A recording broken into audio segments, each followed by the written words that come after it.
You got a nomination for President Trump. Now, I've heard of deathbed conversions, but this is the first time I've heard of a nomination conversion. And I hope you understand that many women serving in the military right now might think that if you can convert so rapidly your long-held and aggressively pursued views in just 32 days, that 32 days after you get confirmed, maybe you'll just reverse those views and go back to the old guy who said straight up, women do not belong in combat. When we think about leadership in the military, we're not just talking about rank or authority. We're talking about trust, judgment, and the ability to defend every single member of our armed forces without bias. That's why this recent exchange between Senator Elizabeth Warren and a Secretary of Defense nominee is so important. And Mr. Hegseth, thank you. Thank you for your service. So if you're confirmed as Secretary of Defense, you will oversee our military, including about 250,000 women who currently serve on active duty in the Army, the Navy, the Air Force, the Space Forces, and the Marines. And I have serious concerns that your behavior toward women disqualifies you from serving in this role. Now, I've been trying to get answers from you for quite some time on this. You haven't wanted to meet or to answer any of my questions, so we'll just have to do it here and dive in. I want to pick up on some of the questions asked by Senators Shaheen and Gillibrand and Hirono, and I just want to make sure we have a list of some of the facts that I think are undisputed. I'm not going to talk about anonymous sources. I'm just going to quote you directly. We've got the video. We've got it in print. So going back to January 2013, you told a Fox News interviewer that women in the military simply couldn't measure up to men in the military, saying that allowing women to serve in combat roles would force the military to lower the bar. You picked up on that same theme in 2015, making remarks on Fox News, referring to women in combat as, quote, it would erode standards. June 2024, you said on Ben Shapiro's podcast, quote, women shouldn't be in combat at all. And then, of course, we've talked about it in 2024. You published a book, and you say on page 26 of your book, we need moms, but not in the military, especially in combat units. Page 48 of your book, you claim that women should not be in combat roles, because men are distracted by women. And then 10 weeks ago, you appeared on the Sean Ryan show and said, I'm straight up just saying we should not have women in combat roles. Now, I presume you recall making all these statements? Senator, I'm not familiar with the article you're pointing to in 2013, but it underscores my argument completely, because in that 2013 argument, I was talking about standards. No, standards are what it's always been about, let's not Senator. have this same fight again. Always been about Senate I've quoted standards. you directly. We've got the video. We're happy to show it. But I want to be clear here. For 12 years, you were quite open about your views, and your views were consistently the same. Women are inferior soldiers, sailors, Marines, airmen, and guardians. And in case anyone missed the point, and these are your words from 10 weeks ago, women absolutely straight up should not be permitted to serve in combat. And I notice on each of these quotes, those are said without qualification. It's not by how much you can lift or how fast you can run. They don't belong in combat, period, or your words, straight up.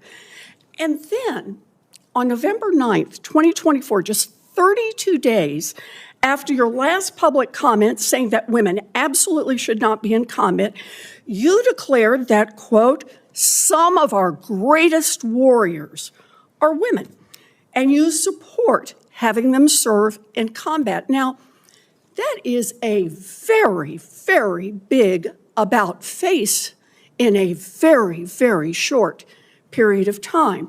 So help me understand, Mr. Hegseth, what extraordinary event happened in that 32-day period that made you change the core values you had expressed for the preceding 12 years? Senator, again, I very much appreciate you bringing up my comments from 2013, because for me, this issue has always been about standards.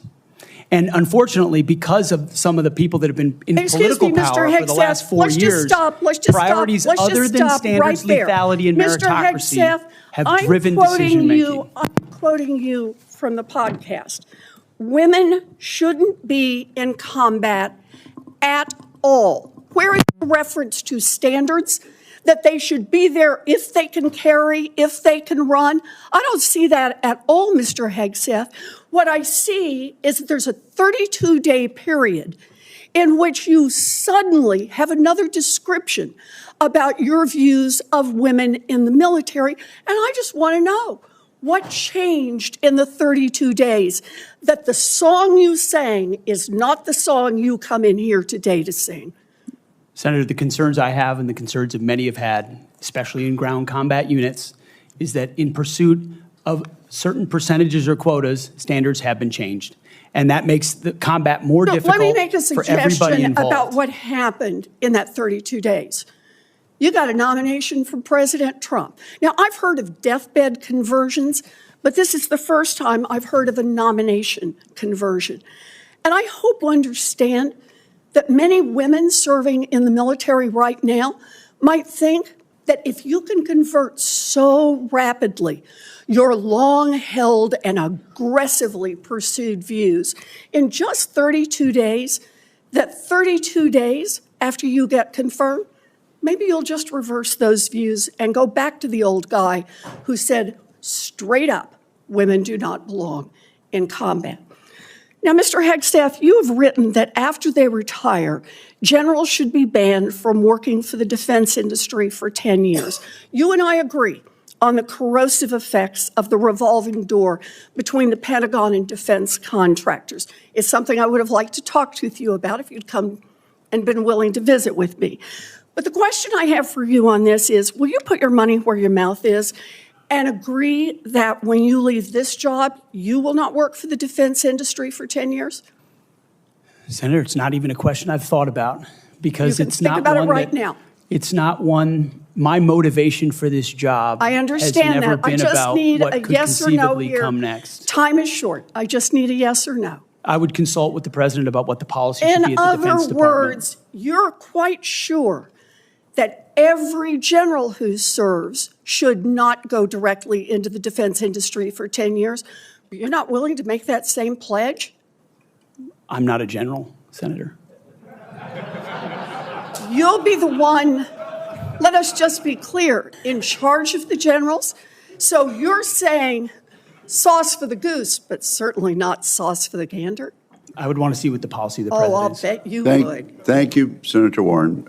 The core question isn't whether someone can lead a military, it's whether they are capable of valuing all those who serve equally, especially the hundreds of thousands of women currently on active duty across the Army, Navy, Air Force, Space Force, and Marines. This isn't theoretical. It's about real lives and real careers, and the stakes could not be higher. Subscribe to stay on top of critical political accountability. What struck me most about this hearing was the stark contrast between long-held statements and sudden reversals. For more than a decade, this nominee repeatedly expressed that women should not serve in combat, often framing the argument around so-called standards. But in a matter of weeks, following a political nomination, those views were publicly reversed. It raises a deeper question. Can you truly lead an institution where women are expected to serve on the front lines if your beliefs about their capabilities have flip-flopped so dramatically? This isn't just politics, it's credibility, integrity, and the message it sends to every female service member about how seriously they are respected and protected. Subscribe to follow more analysis like this. Then there's the issue of the revolving door between the Pentagon and the defense industry. Warren pressed the nominee on a simple question: would you commit to staying out of the defense sector for a set period after leaving office? The nominee's hesitation was telling. When you're in charge of generals and procurement decisions worth billions, refusing to commit to such a restriction opens the door to potential conflicts of interest, or at the very least, public perception of self-interest over national security. Leadership isn't just about decisions today, it's about the integrity and culture you leave behind. Subscribe to catch every insight on military and political ethics. Ultimately, this hearing underscores a broader point about accountability. Leadership requires consistency, courage, and the willingness to answer tough questions honestly. If your past statements and actions cast doubt on whether you can protect all service members equally, that's a conversation every senator and every citizen needs to hear. And the revolving door issue reminds us that systemic reform is just as crucial as individual integrity. True leadership in the Department of Defense is about more than titles. It's about trust, fairness, and the long-term health of our military.